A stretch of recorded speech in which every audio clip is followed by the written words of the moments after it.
एक आश्रम में रोज खीर, पूड़ी, हलवा, दाल, चावल सबका भंडारा होता था। एक साधक वहाँ कभी भी ये सब नहीं खाता था। लोग कहते थे कि आप मीठा के चलते खीर नहीं खाते होंगे, तो बिना मीठे की खीर अलग से निकाल दी जाएगी। तो साधक कहता, जिस दिन ब्रह्म खिलाएगा उसी दिन खीर खाऊंगा। होली के दिन साधक की माँ खीर पूड़ी लाई तो उसने कहा, जिस दिन भगवान मुझे खिलाएगा उसी दिन पकवान खाऊंगा, और होली भी मेरी उसी दिन मनेगी जिस दिन भगवान आएगा। इस भांति शब्द, स्पर्श, रूप, रस, गंध इत्यादि विषय गुरुदेव के आश्रम में भी पर्याप्त मात्रा में मिलेंगे, किंतु वहाँ निर्विषयी होकर रहना। हिमालय की चोटी पर भी आपका भगवान इंद्रियों के विषय को भेजता है, किंतु जब साधक स्वीकार नहीं करता है तो प्रभु स्वयं विषय बन जाता है।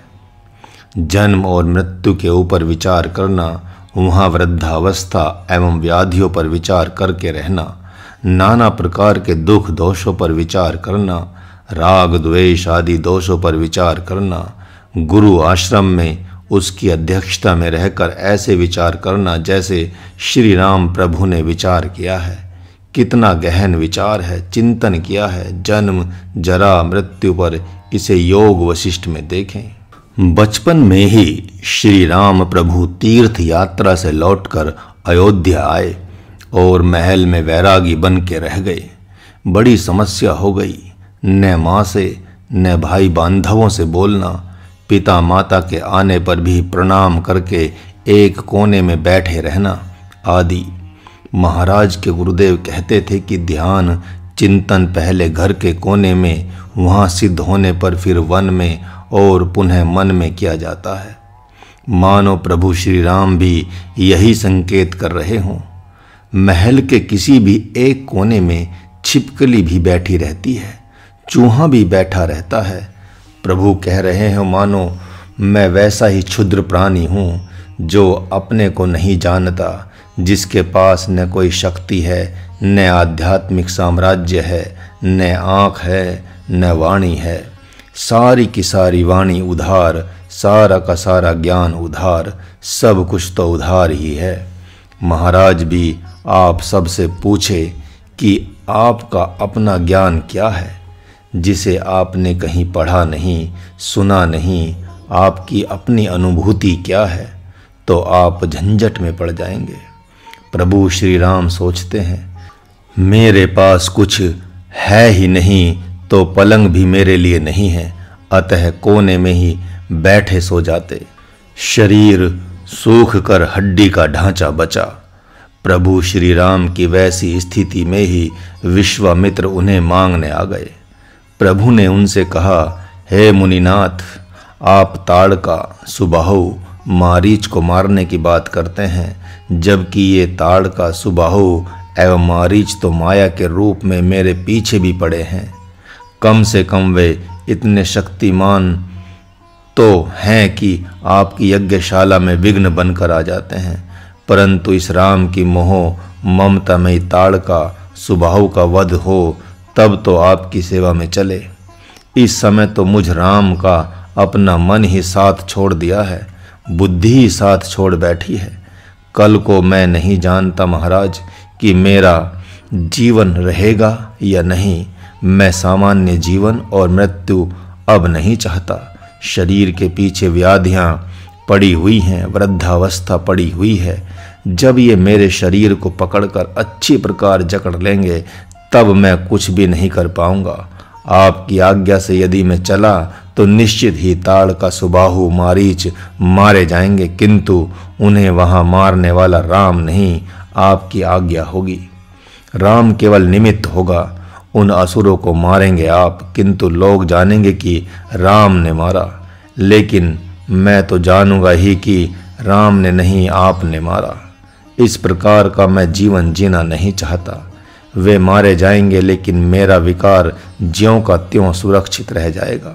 नहीं नहीं नहीं, हे ऋषिवर, पहले मुझे अपनी वस्तु दे दें, विश्वामित्र की प्रार्थना पर वशिष्ठ जी ने श्री राम को 22-23 दिन आध्यात्मिक ज्ञान गंगा में स्नान कराकर जन्म, मृत्यु, जरा, व्याधि आदि दोषों से सदा सदा के लिए मुक्त कर दिया।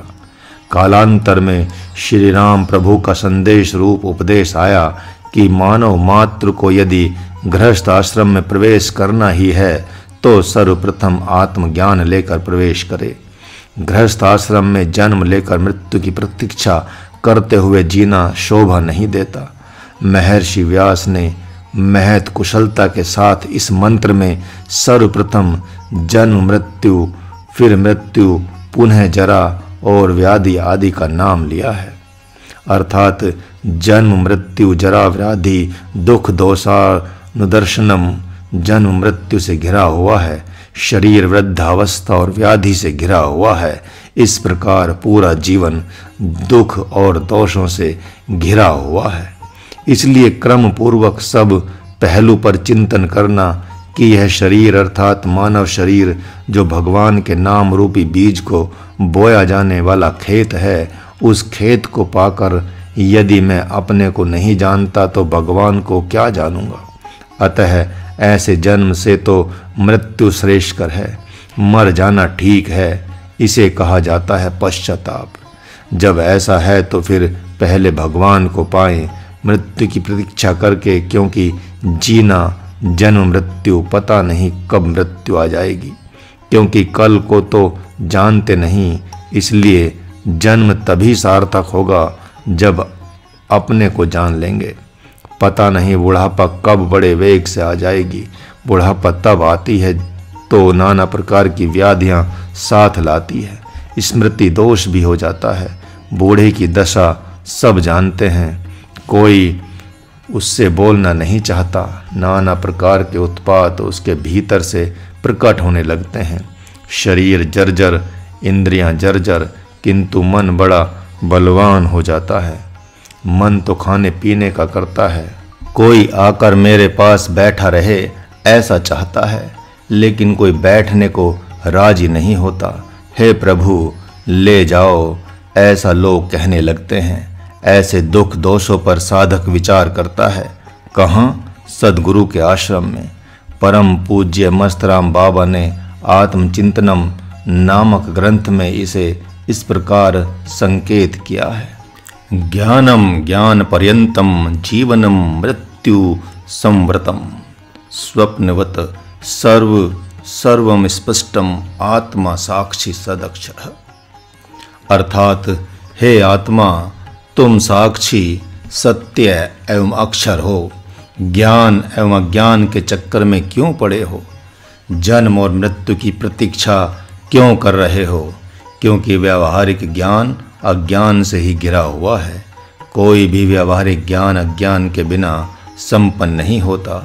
मैं शरीर हूँ तथा आप मेरे हैं, मैं आपका हूँ, इस भाव अर्थात अज्ञान से ही संपूर्ण व्यवहार संचालित होता है। यह अज्ञान संपूर्ण लोकों में फैला हुआ है। अतः तुम ज्ञानी बनने का प्रयास मत करो, क्योंकि ज्ञान और अज्ञान की अंतरात्मा सत, साक्षी और अक्षर तुम ही हो। हे आत्मा, तुम जीवन एवं मृत्यु के विषय में चिंता क्यों कर रहे हो? क्योंकि संपूर्ण शारीरिक जीवन के भीतर बाहर ऊपर नीचे मृत्यु व्याप्त है, अर्थात मृत्यु ने घेर रखा है, जबकि जीवन और मृत्यु की अंतरात्मा साक्षी सत एवं अक्षर तुम ही हो। हे आत्मा, तुम नहीं देखते कि संपूर्ण जागृत स्वप्न से घिरा हुआ है और इस स्वप्नवत जगत में कोई कुछ भी स्पष्ट नहीं कर सकता। संपूर्ण प्राणी पदार्थों का रूप, गुण एवं स्वरूप प्रतिपल बदल रहा है। इसलिए यह ऐसा ही है, इसे कौन कह सकता है? हाँ, तुम अपने आप से अपने आप को सत्य, साक्षी एवं अक्षर निश्चित रूप से कह सकते हो, क्योंकि तुम अजर हो, अमर हो, शाश्वत हो, सनातन हो, पुरातन हो, अव्यय हो, अविनाशी हो। यहाँ तक नाना प्रकार के दोष रूपी बीजों का निराकरण किया गया है। अब आगे के मंत्रों में आध्यात्मिक चिंतन की विधि निषेध की बात की जा रही है। जो गृहस्थ आश्रमी साधक हैं, यदि उन्हें अध्यात्म चाहिए तो या तो वे राजा जनक की तरह गुरुजी को बुलाकर अपने घर में ही सत्संग के द्वारा माता पिता, बाल बच्चे, भाई बांधव, स्त्री पुरुष, घर परिवार से अनासक्त होने का प्रयत्न करें, या भगवान शंकर एवं पार्वती माँ की तरह 6 महीने में, कभी 2 महीने में, कभी 4 महीने में ही गुरुजी के आश्रम में जाकर सेवा शुश्रूषा करते हुए आध्यात्म विद्या श्रवण करें। यदि सचमुच आप इस ब्रह्म विद्या को चाहते हैं तो जिन्हें पूर्व से हित नातेदार तथा मित्र आदि बना रखे हैं उनका साथ छोड़ दें। जिन्हें आप पापी समझते हैं उन्हें आप पापी समझना छोड़ दें। तब जाकर समबुद्धि के द्वारा भगवान की नित्य उपासना हो सकती है। एक बात आप न भूलें कि भक्ति तो आप कर ही रहे हैं और 24 घंटे ही कर रहे हैं, किंतु बाल बच्चे परिवार ही की कर रहे हैं। आप 24 घंटे माता पिता, भाई बांधव, बाल बच्चे आदि के लिए जी रहे हैं। इसे ही जीव की भक्ति करना कहते हैं। ठीक इसके विपरीत यदि आप 24 घंटे भगवान के लिए जीने लगते हैं तो उसी को अव्यभिचारिणी भक्ति कहते हैं।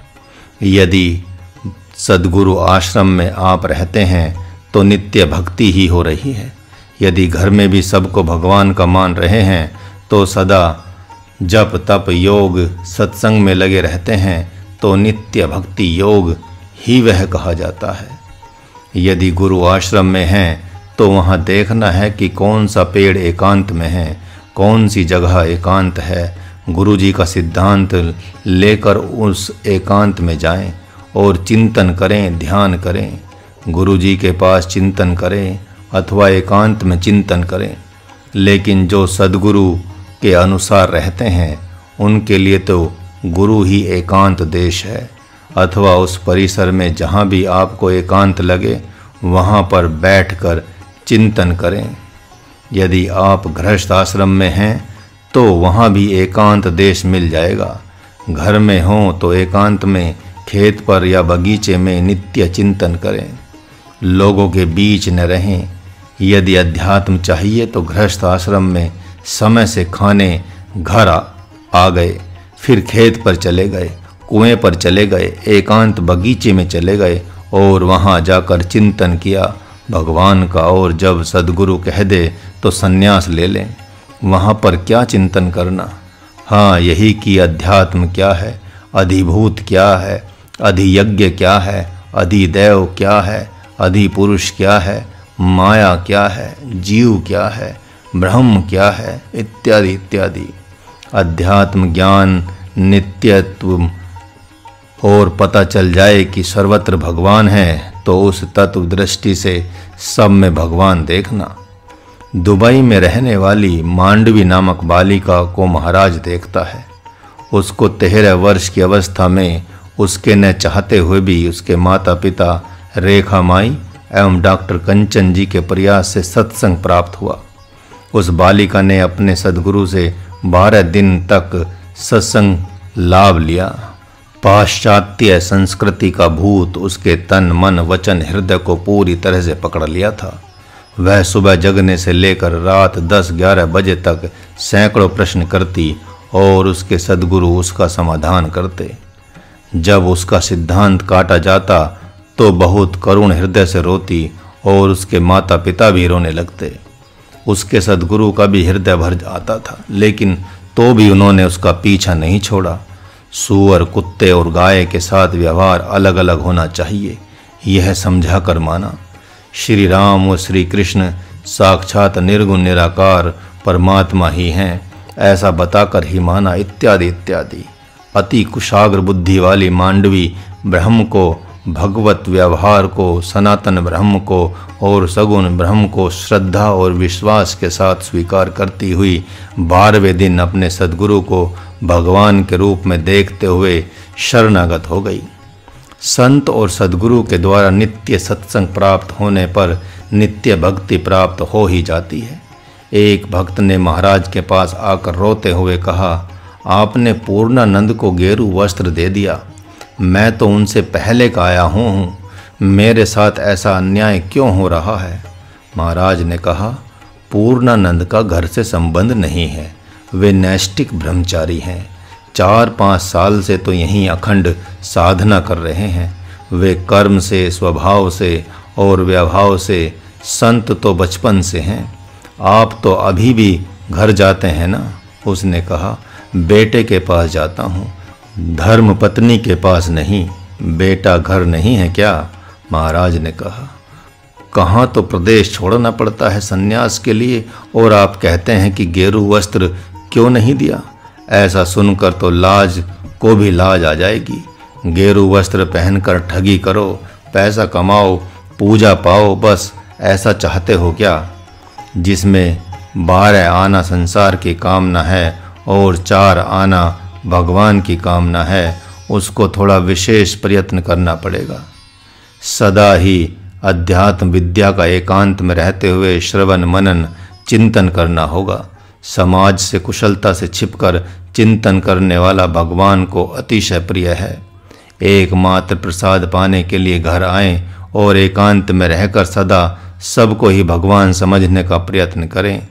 माता पिता, भाई बांधव, पशु पक्षी, कीट पतंगे आदि प्राणी पदार्थ सब तत्व दृष्टि से ब्रह्म ही हैं, ऐसा चिंतन करें। एकांत में भगवत भाव का अभ्यास करना और लोगों के बीच में आने के अवसर पर तत्व दृष्टि से सब में भगवान को देखना, यही ज्ञान रूपी बीज है।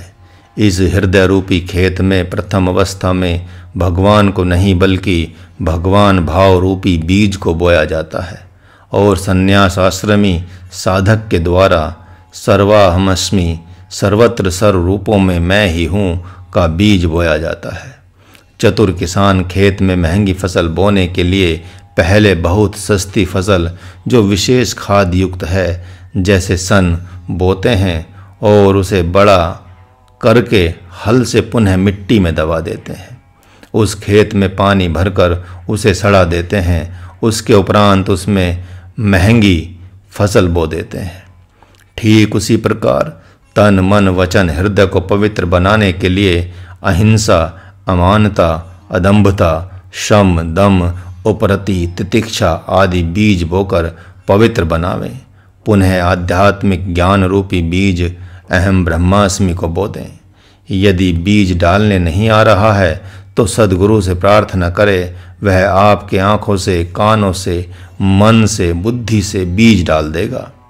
फिर तो ऐसा हो जाएगा कि आपकी आँख ब्रह्म के सिवा कुछ देख ही नहीं पाएगी, कान ब्रह्म के सिवा कुछ सुन ही नहीं पाएगा, वाणी ब्रह्म के सिवा कुछ बोल ही नहीं पाएगी, इत्यादि इत्यादि। सद्गुरु के पास रहकर साधक जब तन मन वचन इंद्रियों को संयमित करता है तो क्या फल मिलता है, यह भी जानना चाहिए। जब अध्यात्म ज्ञान द्वारा आप अहर्निश चिंतन करते हैं तो पृथ्वी तत्व नामक देवता भी चिंतनशील हो जाता है और आध्यात्मिक बन जाता है तथा वह आपका ऋणी हो जाता है। उसी प्रकार जल, अग्नि, वायु, आकाश आदि देवता भी आध्यात्मिक होकर आपके ऋणी हो जाते हैं। उसके उपरांत जब आप आत्मज्ञानी होते हैं तो आपके कारण से ये पंच तत्व आत्मज्ञान रूप हो जाते हैं।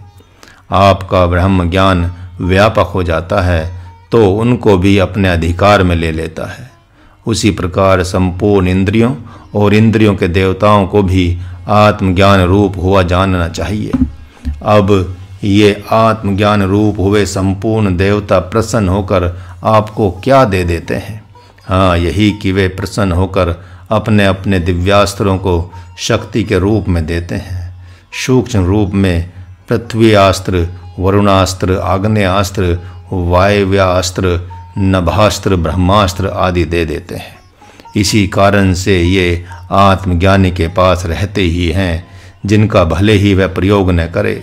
ये दिव्यास्त्र तो वशिष्ठ, विश्वामित्र, अगस्त्य आदि ऋषियों के पास ही थे जिन्हें उन्होंने प्रभु श्री राम को अवसर आने पर दे दिया था। जब तक आप इस आत्मज्ञान को नहीं प्राप्त कर लेते तब तक कोई भी ज्ञान अज्ञान ही कहा जाएगा।